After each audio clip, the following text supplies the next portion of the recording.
Hi, welcome back to YGC Speak. I'm your host for today, Ato. So, when people hear words fitness, people might be thinking, oh, going to the gym, exercising, or even become more healthier. But today's topic is we're talking about different kind of fitness, which is fitness financial. How come financial fitness? How come these two is connected? So if you're planning to start a business or already running one or just curious about managing money better, this episode is for you. Joining me today is Miss Nuza, who will be sharing simple and practical financial tips for entrepreneur. Welcome to the show. Thank you, Atul. Glad to be here again. Interesting topic, financial fitness. I just heard about this topic, but I realize it's like our human body. Fitness is very important for the healthy life. Correct. Same goes to a business. Financial fitness is more important to have a healthy, sustainable, and a profitable business. So Correct. it's a really interesting topic. I can Financial see. fitness. I can see that. Yes, correct. Okay. So maybe we can start with the Yes, question, yeah? can. All right. So, first question is many people dream to start a business, but they get scared when they hear words like accounting, budgeting. Okay, so do you really need to be good at maths to run a successful business? Not exactly you have to be genius or very good in mathematics to start a business. If you think about many businesses in the world, successful businesses in the world, they are not very good or they are not genius in mathematics. What you need is a simple calculations, understanding what is happening in your business, some basic financial knowledge to carry out your business activities, to know where your money has gone and how you will get money to your business. That's it. You no need to have a very expert in accounting or mathematics to start a business. As long as you have the passion or you identify what is the right business for you. Correct. All right. Thank you so much. Next question is imagine someone has no business experience and only have small amounts of saving. Before they spend their first dollar, what should they do first? Before they spend money to a business, they have to identify, they have to understand what kind of business that they are going to do. What is the problem of the customers that they are going to solve? Without knowing that, they should not spend any money. For that, you have to have some kind of research or awareness what is happening around it and what are the pain point or what are the problems that our customers are facing and how we are going to hit that problem as with the solution. That is the most important thing. Then also you have to have a little bit discussion with some experienced people like industry experts and what is your strength, how you are going to put your strength into the business and how much money currently you have, how much money you need as for the startup. So these are the areas that you need to consider. Then you have to also consider how much money we need, as I mentioned, to start this business, how much money currently I have, how much I don't have. In that case, the amount that you don't have, you have to find an investor or you can go for another way of source of finance. It can be a loan or finance company. So these are the main thing that you need to consider before you invest money to a business. True, true. All right. So next one is a lot of small business owner use the same money for personal spending and business expenses. Why is it important to keep them separate? Exactly. This is very important area when it's come to a small business or a family business. When we start a small business, we don't have that financial discipline to separate our personal expenses and the business expenses. This is where many businesses they confuse with the business strategies and are they doing well or not. So when we have a business, we have to definitely, this is a 100% you have to follow. You cannot mix your personal finance with the business. You have to have separate records. You have to keep separate, accurate records for your business. Correct. And don't mix with your personal finance. And you should have a separate bank accounts, separate, maybe if it is a small business, at least keep a separate a box or place to keep your business money. Don't mix with your personal finance. You will end up with you confusion. You will not know how much I earn from the business, how much I spend, whether it's a real profit or what is happening with my money. True. So that discipline you should have before you start a business to separate it. Yes, so meaning to say, in order for you to start a business, discipline is a must. Yes, financial discipline. We call it Yes. financial discipline. Some people are very good, very much disciplined in their personal life, but when it's come to the finance, the financial discipline is very bad. So if you are not good in financial discipline, don't start a business until you discipline in your finance. Correct. So, okay. Next one is, one challenge many entrepreneurs face is pricing. Yes. Okay, so how can someone decide the right price for their product or service without just guessing or feeling bad about charging people?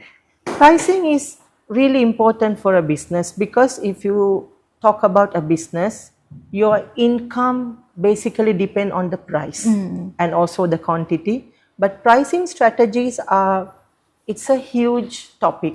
But if I say about simple way for the pricing, since we are talking about mostly the small businesses, you should be able to cover your variable costs, like more on material costs, the ingredients or whatever the cost, plus whatever the cost that you spend, fixed costs. We call it fixed costs, like example rental or salaries or any other insurance or whatever you will spend every month or every week. You should be able to cover monthly.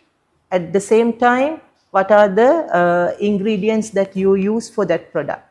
And another one is your time cost. Like let's say some people, they ignore when they have, if I have my own business, I also involve for my business. My time also have a value. So most of the time they ignore that time cost of the people who involve with this business. You have to take into account this as well. And also a space, the cost for the space. When we start a small business, sometimes we use our own house or our own shop. Correct. So they ignore about that cost. So they set up a price considering only the ingredients or material. They ignore all other areas. But after few months, they will realize they earn nothing from this business. They will be demotivated. So it's not just that you're trying to give to the customers a cheaper price, lower price than your competitor, but you are not considering many other areas, because you have an opportunity cost. Like if you are hiring this, the renting this place, how much you need to spend? Correct. Since you are using your own pace, you are not considering about that. So that is the main mistake many startup business are doing.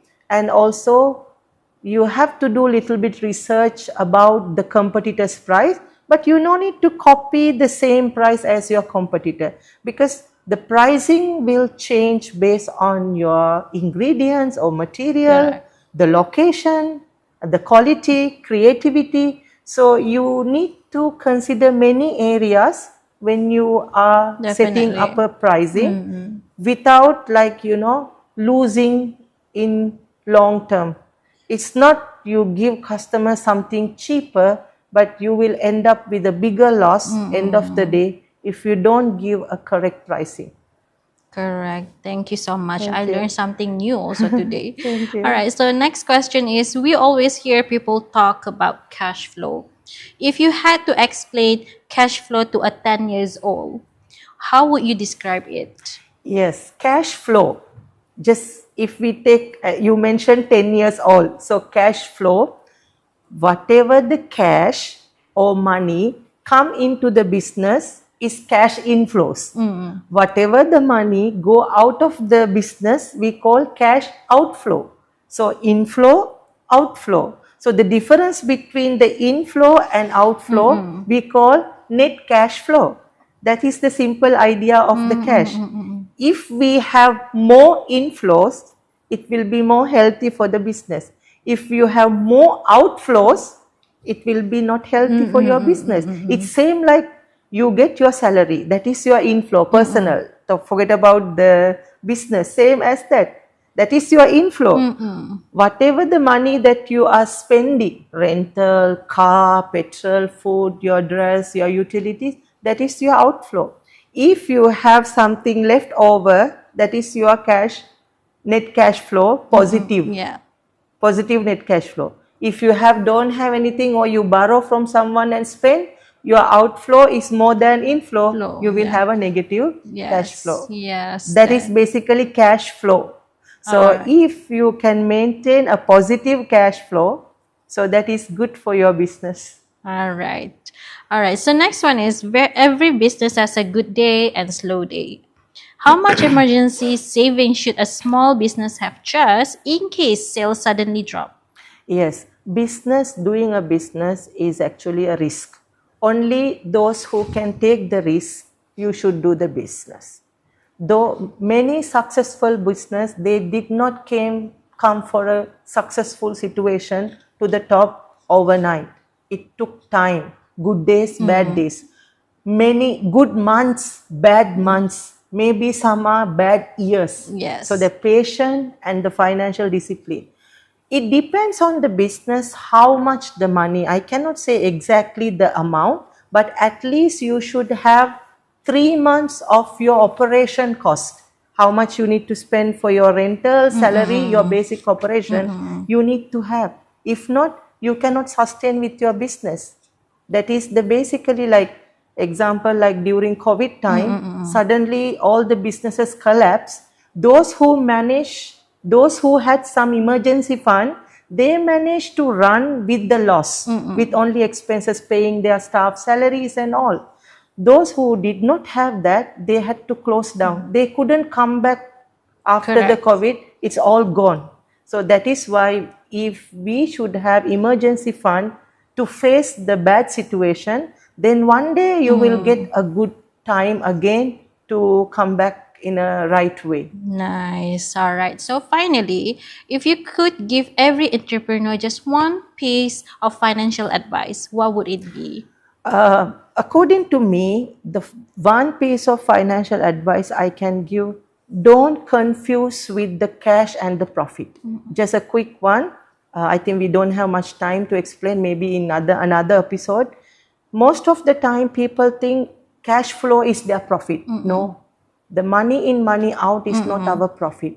Our profit is how much we earn by doing this business activity, considering income and the expenses for that particular period. So don't confuse with your money that you have with you, thinking that it's your profit. It's not your profit. You cannot just simply take how much money, I have money today, 500 in my business, so this is my profit. No, maybe you haven't paid some expenses, some rental that you need to pay. So that is my advice for many startup business. Don't confuse with the cash flow and the profit. Your profit is your earning. You have to proper calculation you need to do to understand how much you earn.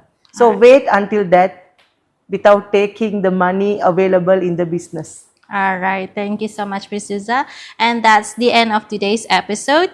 We hope everyone learned something valuable today. All right. So if you enjoyed today's episode, don't forget to like, subscribe, and share this with someone who's thinking to start a business. We'll see you again in the next episode. Thank you for watching your Global Campus Skills for Tomorrow. Thank you.